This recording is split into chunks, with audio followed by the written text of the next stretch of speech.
ಶೋಭಾಯಾತ್ರೆಯ 50ನೇ ವರ್ಷದ ಸುವರ್ಣ ಮಹೋತ್ಸವದಲ್ಲಿ ವಿಜೃಂಭಿಸುತ್ತಿರುವ ಕುಂದೂರುಗುಟ್ಟೆ ಶ್ರೀ ಚೌಟಿ ಮಾರಿಯಮ್ಮ ದೇವಾಲಯ ಆಡಳಿತ ಮಂಡಳಿ ಹಾಗೂ ದಸರಾ ಉತ್ಸವ ಸಮಿತಿಯವರಿಂದ ನಾಡಿನ ಎಲ್ಲ ಭಕ್ತಾದಿಗಳಿಗೂ ಪ್ರವಾಸಿ ಮಿತ್ರರಿಗೂ ಆದರಣೀಯ ಸ್ವಾಗತ ಸುಸ್ವಾಗತ.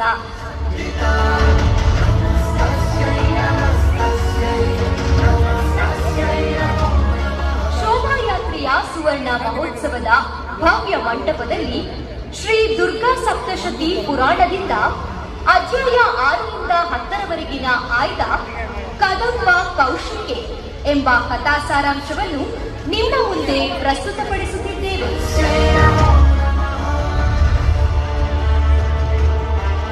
ಪ್ರಚಂಡ ಮಹಿಷಾಸುರನನ್ನು ದೇವಿ ಚಾಮುಂಡೇಶ್ವರಿಯು ವಧೆಗೈದ ನಂತರ ಕಾಲಘಟ್ಟದಲ್ಲಿ ದಾನವ ಕುಲದ ಶುಂಭನು ಬ್ರಹ್ಮನಿಂದ ಪಡೆದ ವರಬಲದಿಂದ ತನ್ನ ಸಹಚರರುಗಳಾದ ಸುಗ್ರೀವ, ಧೂಮ್ರಲೋಚನ, ಚಂಡಮುಂಡ, ರಕ್ತಬೀಜಾಸುರರೊಂದಿಗೆ ಸೇರಿ ಮರಳಿ ತ್ರಿಲೋಕಕ್ಕೆ ಕಂಟಕನಾಗುತ್ತಾನೆ.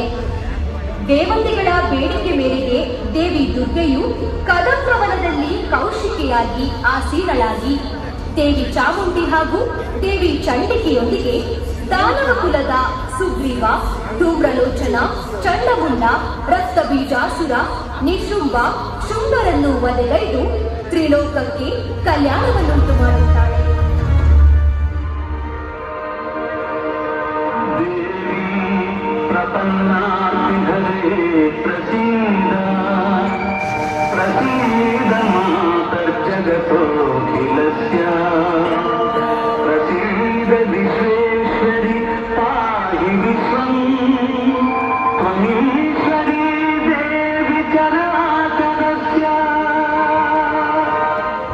ಅಮ್ಮ ಕೌಶಿಕೆ, ತ್ರಿಲೋಕದಲ್ಲಿ ಶುಂಭ ನಿಶುಂಭ ಮತ್ತು ಅವನ ಸಹಚರರ ಉಪಟಳ ತಾಳಲಾರೆನು. ಮಹಿಷಾಸುರನ ವಧೆಯ ನಂತರ ದೇವಲೋಕದಲ್ಲಿ ನೆಮ್ಮದಿಯಿಂದ ಇದ್ದೆ. ಈ ಶುಂಭನು ಬ್ರಹ್ಮ ನೀಡಿದ ವರಬಲದಿಂದ ಇಂದ್ರಾದಿ ದೇವತೆಗಳನ್ನೆಲ್ಲ ಅಡ್ಡಾಡಿಸುತ್ತಿದ್ದಾರೆ. ಜಗತ್ ರಕ್ಷಕಿಯಾದ ತಾವೇ ಇದಕ್ಕೊಂದು ಪರಿಹಾರ ನೀಡಬೇಕು ತಾಯಿ. ದೇವತೆಗಳು, ದಾನವರು ಹೆಣ್ಣು ಅಮೃತ ಹಾಗೂ ತ್ರಿಲೋಕದ ಮೇಲಿನ ಹಿಡಿತಕ್ಕಾಗಿ ಅಲೆಯುತ್ತಾ ವರಬಲ ಪಡೆದು ಮಧೋನ್ಮತರಾಗಿ 3 ಲೋಕಕ್ಕೂ ಕಂಟಕ ತರುವವರು ಭೂಲೋಕದಲ್ಲಿ ವಿಜೃಂಭಿಸಿ ಕೈಲಾಸಕ್ಕೆ ಬಂದೇ ಬರುತ್ತಾರೆ. ಅವರ ಬರುವಿಕೆಗಾಗಿ ಕದಂಬವನದಲ್ಲಿ ಕಾಯುತ್ತಿದ್ದೇನೆ. ನೀವು ನಿಶ್ಚಿಂತೆಯಾಗಿ, ಎಲ್ಲವೂ ಶುಭವಾಗುವುದು. ಧನ್ಯೋಸ್ಮಿ ತಾಯಿ, ಧನ್ಯೋಸ್ಮಿ.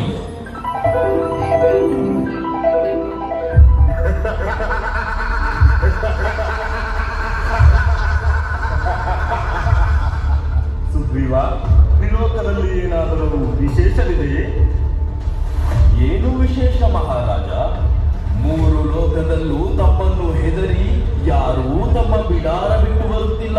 ಇನ್ನು ದೇವತೆಗಳಂತೂ ಕಣ್ಣಿಗೆ ಕಾಣಿಸುತ್ತಿಲ್ಲ. ಏನು ಚಂಡಮುಂಡರೇ, ಮಂದಸ್ಮಿತರಾಗಿ ಬರುತ್ತಿರುವಿರಿ? ಏನೋ ವಿಶೇಷವಿರುವಂತಿದೆಯಲ್ಲ? ಮಹಾರಾಜ ಮಹಾರಾಜ, ವಿಶೇಷದಲ್ಲಿ ವಿಶೇಷ ಧಾನವೇಶ್ವರ, ಅದ್ಭುತ ಸುಂದರಿ, ತ್ರಿಲೋಕ ಸುಂದರಿ ಮಹಾರಾಜ ಕದಂಬವನದಲ್ಲಿ ಕುಳಿತು ಹಿಮಾಚಲವನ್ನ ಪ್ರಕಾಶಿಸುತ್ತಾ ವಿಶ್ರಮಿಸುತ್ತಿದ್ದಾಳೆ. ಅವಳನ್ನ ವರಿಸಲು ನೀಲೇಶಕ್ತರು ಅದಕ್ಕೆಂದೇ ನಾವಿಬ್ಬರು ವಿಷಯ ತಿಳಿಸಲು ಓಡೋಡಿ ಬಂದೆವು. ಏನಂದ್ರೆ ತ್ರಿಲೋಕ ಸುಂದರಿ? ಹಾಗಾದರೆ ಸುಗ್ರೀವ, ನೀನೀಗಲೇ ತೆರಳಿ ಅವರಿಗೆ ನನ್ನ ಪರಾಕ್ರಮದ ಬಗ್ಗೆ ತಿಳಿ ಹೇಳಿ ಕರೆದುಕೊಂಡು ಬಾ. ಅಪ್ಪನೇ ಮಹಾರಾಜರು, ಇದು ನಾನು ಈಗಲೇ ಹೊರಟೆ.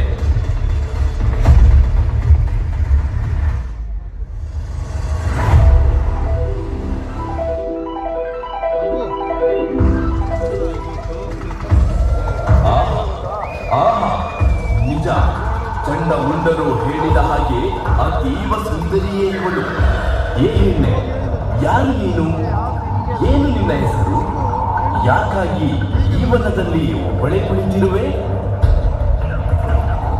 ಎಲೆ ದಾನವನೇ, ನನ್ನ ನಾಮದಲ್ಲಿ ಕೇಳುವ ನೀನು ಯಾರು? ಏನು ನಿನ್ನ ಆಗಮನದ ಉದ್ದೇಶ? ಎಲೆ ಹೆಣ್ಣೆ, ನಾನು ಯಾರೆಂದು ಕೇಳಿದೆಯಾ? ನಾನು ತ್ರಿಲೋಕವನ್ನು ಆಳುತ್ತಿರುವ ದಾನವೇಂದ್ರ ಶುಂಭ ಮಹಾರಾಜನ ಮಂತ್ರಿ ಸುಗ್ರೀವ. ನನ್ನ ಆಗಮನದ ಉದ್ದೇಶ ಅತಿ ರೂಪ ಸುಂದರಿ ಆದ ನೀನು ವರಬಲ ಪರಾಕ್ರಮಿಯಾದ ನನ್ನ ರಾಜನನ್ನು ವರಿಸಬೇಕು.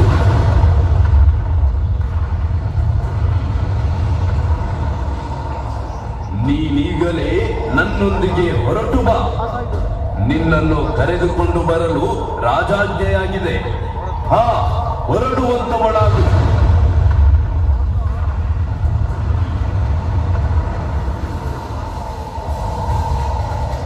ಎಲೆ ದಾನವ ದೂತನೆ, ನನ್ನ ಮಾತನ್ನು ಕೇಳು.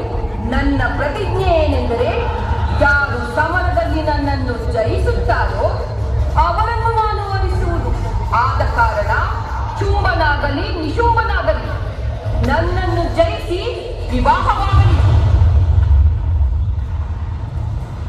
ದೇವಿ, ನೀನು ತುಂಬಾ ದುರಂಕಾರಿಯಾಗಿರುವೆ. ಇಂದ್ರಾದಿ ಸಕಲ ದೇವತೆಗಳು ಅವರೊಂದಿಗೆ ಅಭಿಮುಖ ಯುದ್ಧಕ್ಕೆ ನಿಲ್ಲಲಿಲ್ಲವೆಂದಾದರೆ ಇನ್ನು ಹೆಣ್ಣಾದ ನೀನು ಅಂತಹ ಶುಂಭನನ್ನು ಹೇಗೆ ತಾನೇ ಸೋಲಿಸಬಲ್ಲೆ? ಸುಗ್ರೀವ, ನನ್ನ ಮಾತನ್ನು ನೀನು ಆಲಿಸಿರುವೆ. ಇನ್ನು ಶುಂಭ ನಿಶುಂಭರ ಪಾರ್ಶ್ವವನ್ನು ಸೇರು. ಕೇಶವ ವರ್ಣದಿಂದ ಗೌರವ ಕಳೆದುಕೊಂಡಂತಾಗುವುದು ಬೇಡ. ನೀನಿನ್ನು ಹೊರಡು.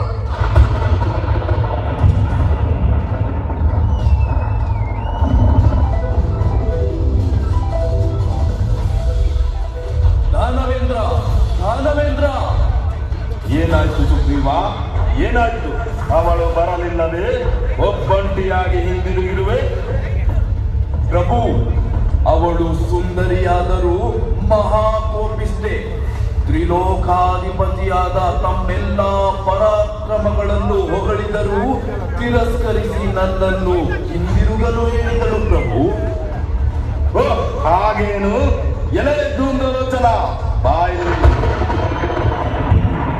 ಸೊಸೆಯ ಸಮೇತವಾಗಿ ಶೀಘ್ರವಾಗಿ ಹೋಗಿ ದುಷ್ಟೆಯಾದ ಅವಳ ಕೇಶಗಳನ್ನು ಎಳೆದುಕೊಂಡು ಬಾ.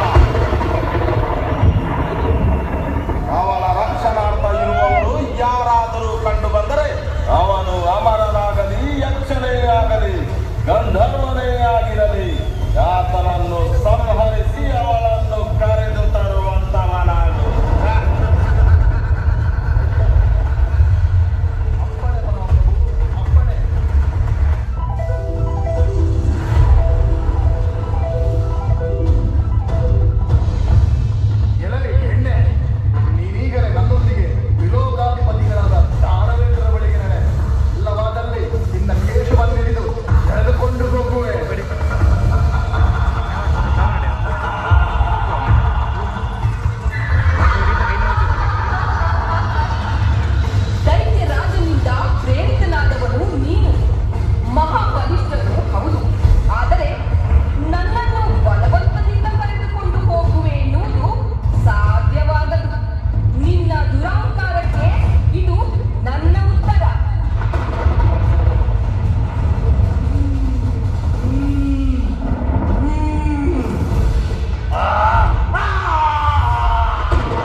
ಅವಳು ಸಾಮಾನ್ಯಳಲ್ಲ, ಯಾವುದೋ ಮಾಯೆಯೇ ಇರಬೇಕು. ಇರಬಹುದು. ಆದ್ದರಿಂದ ಇಚ್ಛಾರೂಪಿಗಳಾದ ಚಂಡ ಮುಂಡರನ್ನೇ ಕಳುಹಿಸುವೆ. ಅವಳ ದರ್ಪವನ್ನು ಮುರಿಯಲು ಇವರೇ ಸರಿ.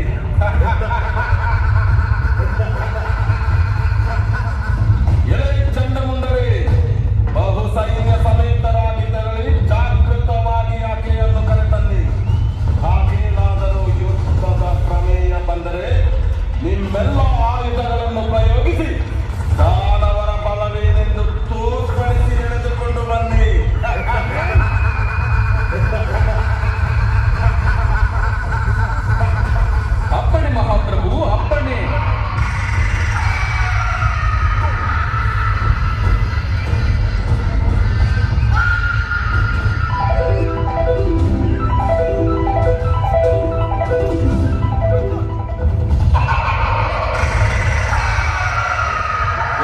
ಬರುವುದಿದ್ದರೆ ಈಗಲೇ ನಮ್ಮೊಂದಿಗೆ ಹೊರಡು. ಇಲ್ಲವಾದಲ್ಲಿ ನಿನ್ನನ್ನು ಬಲಾತ್ಕಾರವಾಗಿ ಎಳೆದು ತರಲು ರಾಜಾಜ್ಞೆಯಾಗಿದೆ.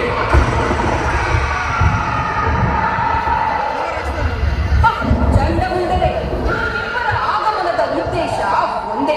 ಆದರೂ ನನ್ನ ಸುಂದರ ರೂಪವನ್ನಷ್ಟೇ ನೀವುಗಳು ನೋಡಿದ್ದೀರಿ. ನಿಮ್ಮ ಸಹಚರರನ್ನು ಒದೆಗೆಯಲು ನನ್ನ ಒಂದು ರೂಪವನ್ನು ತೋರಿದ್ದೇನೆ. ಇನ್ನು ನಿಮ್ಮ ಒದೆಗೆ ನನ್ನ ಇನ್ನೊಂದು ರೂಪದ ದರ್ಶನ ನಮ್ಮ ಭಾಗ. ಸಿದ್ಧರಾಗಿರು.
ದೇವಿ ಚಂಡಮುಂಡರನ್ನು ಸಂಹರಿಸಿ ಲೋಕಕ್ಕೆ ಕಲ್ಯಾಣವನ್ನುಂಟು ಮಾಡಿ ನೀನಿನ್ನು ಚಾಮುಂಡಿ ಎಂಬ ನಾಮದಿಂದ ಲೋಕದ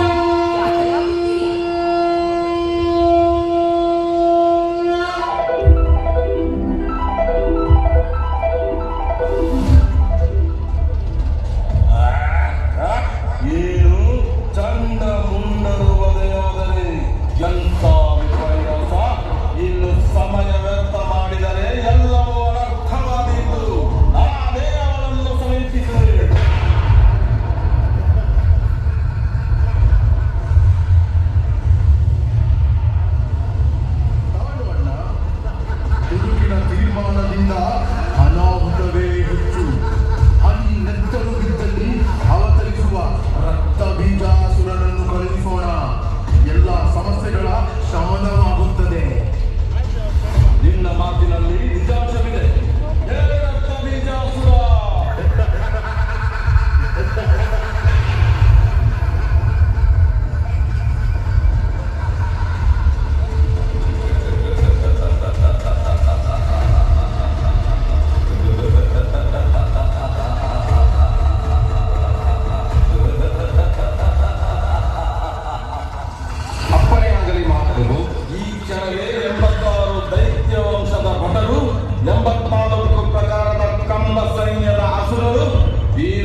ಬರುವುದಂತೆ ನೋಡಿ. ಇದನ್ನು ನಾನು ನೋಡಿಕೊಳ್ಳುತ್ತೇನೆ.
ಒಂದು ಸಾಮಾನ್ಯ ಹೆಣ್ಣಿನಿಂದ ನಮ್ಮ ಸಹಚರರೆಲ್ಲ ವಧೆಯಾದರೆಂದರೆ ಇದರ ಹಿಂದೆ ದೇವತೆಗಳ ಕುತಂತ್ರ ಇದ್ದೇ ಇದೆ. ನಾವು ಕೈಕಟ್ಟಿ ಕುಳಿತರೆ ಸಾಧ್ಯವಿಲ್ಲ ಸಹೋದರ. ನಿನ್ನ ನುಡಿಗಳು ಸತ್ಯವೇ ನಿಶುಂಭ. ನಾನೀಗಲೇ ಹೊರಟು ಅವಳ ರುಂಡವನ್ನು ಚಂಡಾಡುತ್ತೇನೆ.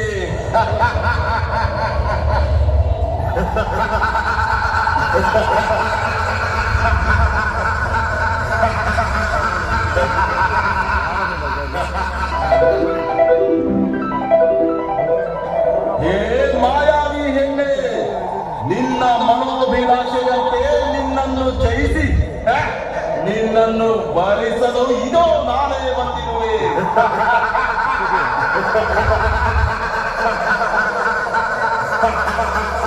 ನಿನ್ನ ಮಾಯಾ ರೂಪಗಳಿಂದ ನನ್ನ ಸಹಚರರನ್ನೆಲ್ಲ ವಧಿಸಿರುವೆ. ಈ ತ್ರಿಲೋಕಾಧಿಪತಿಯಾದ ಶುಂಭನ ನಿಜ ಸ್ವರೂಪವನ್ನು ತೋರುವೆ.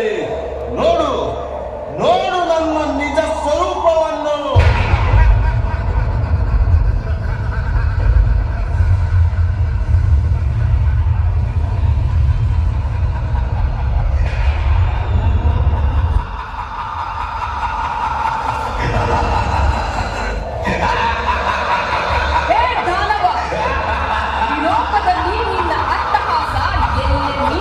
ಕಾರಣ ನಿನ್ನ ಬರುವಿಕೆಗಾಗಿಯೇ ನಾನು ಕಾಯುತ್ತಿರುವೆನು.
ಈ